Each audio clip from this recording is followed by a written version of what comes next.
You're watching the Alabama Weather Network.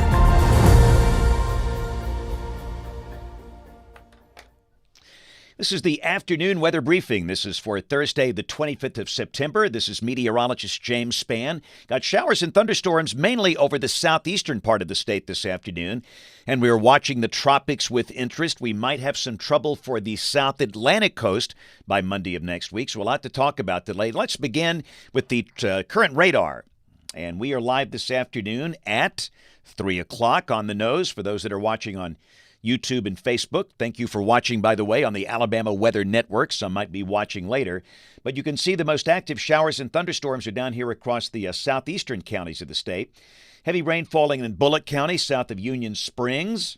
Got some good downpours right down Interstate 65 from near Chapman, Georgiana, all the way down to Evergreen and near Atmore.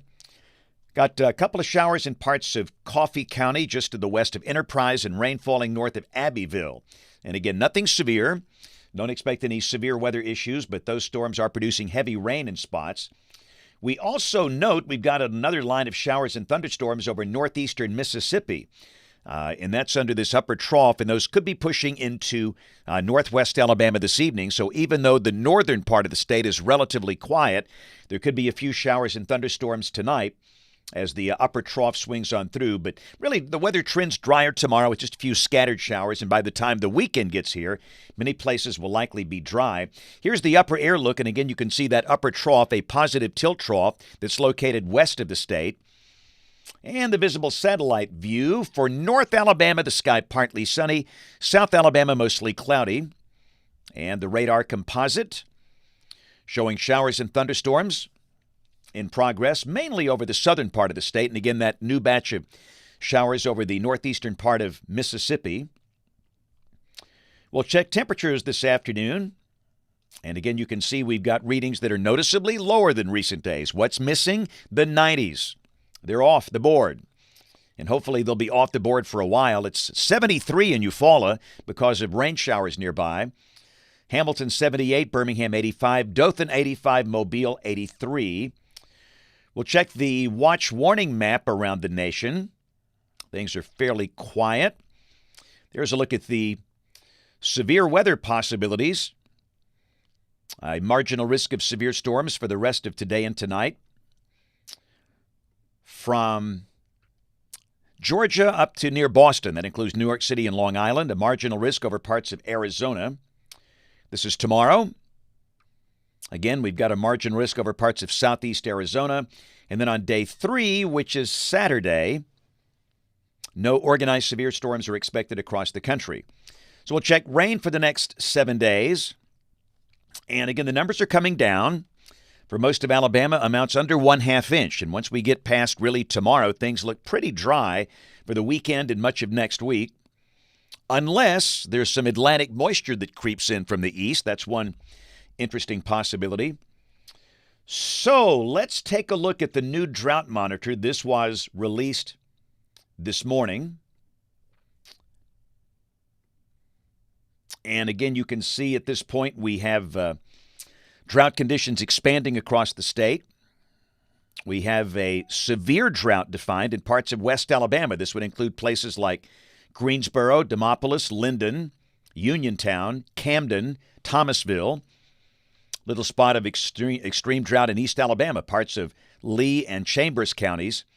And, of course, all of the state very dry. Now, we've had some exceptions, and understand this data is valid through Tuesday. The product was released today, so a lot of folks up in the Tennessee Valley had some huge rain amounts last couple of days, not really reflected here. But the bottom line is we still need rain. So here we go, weather in the tropics. We've got 2 named systems and Invest 94L. So a lot of things are happening here, which we expect on the 25th of September. In terms of 94L, there's a high chance that becomes a tropical storm or depression soon. First off, Gabrielle, that's, again, near the Azores, moving rapidly to the east at 31 miles per hour. Barely a hurricane. The winds are hanging in there at 75 miles an hour. This becomes post-tropical tomorrow and winds up near Portugal by Sunday afternoon. Umberto, that's the other name system. This is a tropical storm with 50-mile-per-hour winds. This is well northeast of the northern Leeward Islands. And this might become a major hurricane briefly over the weekend with winds of 120 miles an hour. But confidence here is very high that this will not impact the United States directly. This will be passing between Bermuda and the Outer Banks, and then it hooks out to sea. So again, we're not concerned about Umberto. The one that will be the one to watch is Invest 94L. There's a look at our twins there. We have Umberto on the right and 94L on the left. I would imagine the Hurricane Center will designate 94L as a potential tropical cyclone within the next hour. So the models have clearly shifted to the left, to the west. This is the ATCF set, and they're pretty tightly clustered over the coast of South Carolina, really down toward Charleston, Hilton Head. But understand, I want to say as we look at all these maps, there is tremendous uncertainty here. The system hasn't even formed yet. There's no well-defined center, so you really can't initialize this thing properly. But clearly the threat or the potential threat of any landfall on the South Atlantic coast is increased. Now, the GFS, it's all over the board. You want a solution, you'll find it there. Members are just from one extreme to the other. You got a few members that want to turn it sharply to the right, heads out to sea before making landfall. Many members do bring it into the Carolinas. In fact, you can see if anything survives, which it probably won't, you got a couple of members that want to try and bring it down into the Gulf. I don't think that happens. It should not survive. Here's the intensity guidance on 94L. And really, most of the members are keeping this at tropical storm strength, meaning this mainly would be a big rainmaker for the Carolinas, but you got a couple of members that do bring it up to a hurricane. And it's the whole thing's kind of complex. This is the European probabilistic output, chance of tropical storm formation.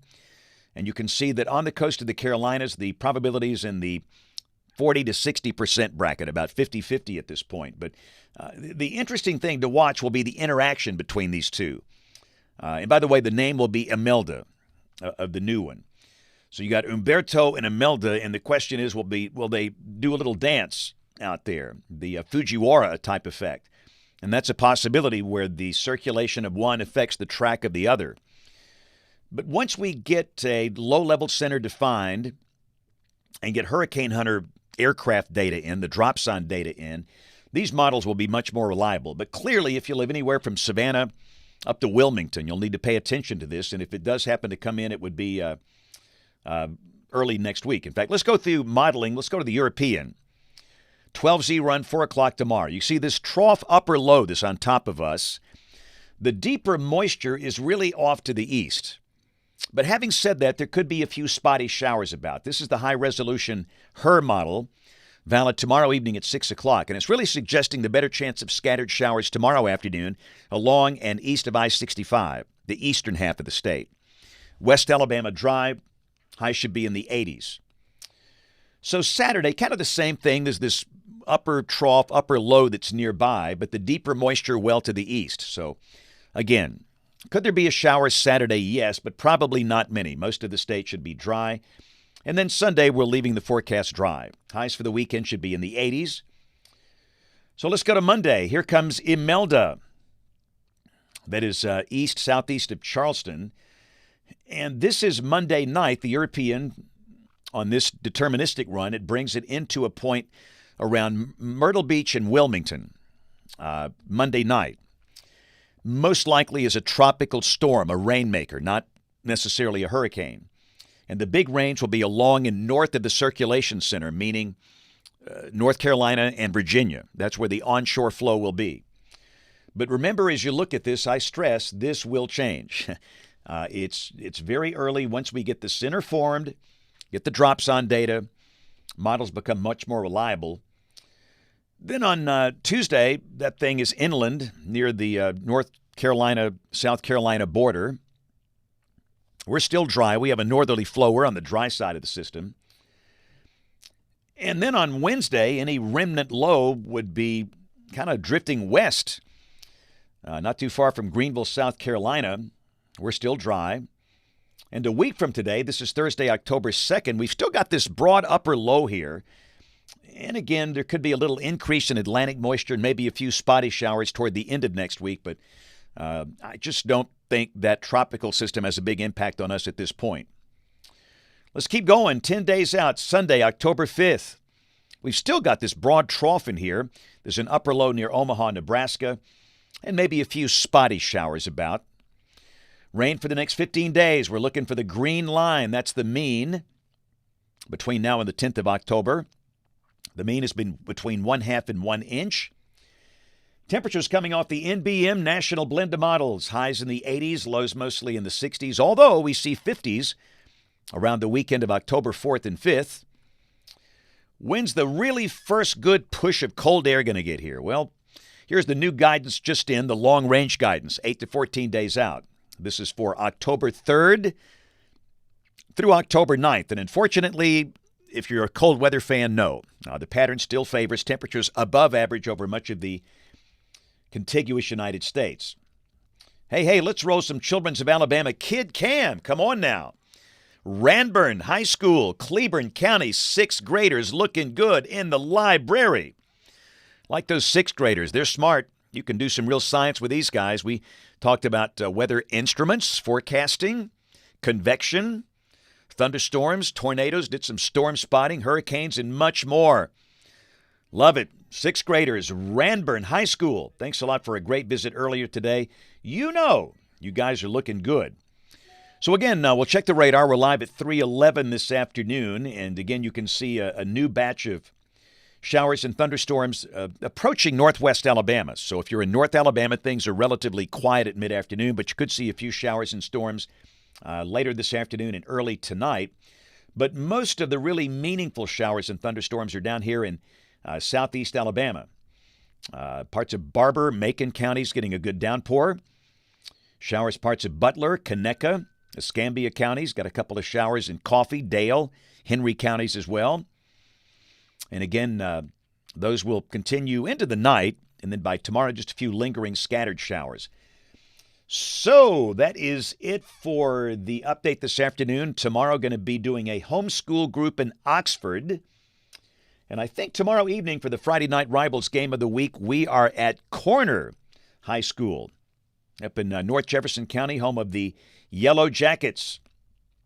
Don't forget to catch us this evening on ABC 3340 News, and you can hear my forecast every day on great radio stations around the state, including in Birmingham, 98.7 KISS. Thanks for watching. Have a great evening, and God bless.